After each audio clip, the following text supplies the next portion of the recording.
Now, before I move forward and show you how to build the API, I want you to show you what we will be building just to be excited about where we're heading. So the main domain we're going to be working with is movies. Think IMDb or Rotten Tomatoes. We're going to have a library of movies where we can actually list movies, create movies, update them or delete them, and also have users rate them, delete their ratings or list all of their ratings.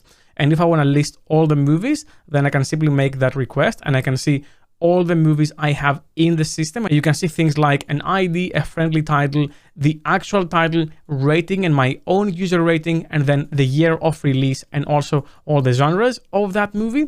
If I want to get a specific movie, I will be able to use the ID of the movie or the resource in REST terms to get the item. And if that resource does not exist, then I will get a 404 as you'd expect. I can go ahead and I can create a movie if I want. So I'm going to go ahead and create Nick the Greek, and here you go. And then I'll be able to do things such as update or delete the movie. But what I want to do is actually rate the movie. So let's say I want to give this movie 5 stars. I'm going to go here and replace this ID with the movie rating, and I'm going to get 200. The movie was rated. So when I go back and I retrieve that movie over here, I'm going to see that both the movie rating and my rating is 5. As more users rate it, the rating will be adjusted to what the average of all the ratings is. Then of course I can delete the rating and I can list all the ratings. But this is our main domain and this is a true REST API that we will be building. But before we get into this, which is ultimately the end goal that includes things like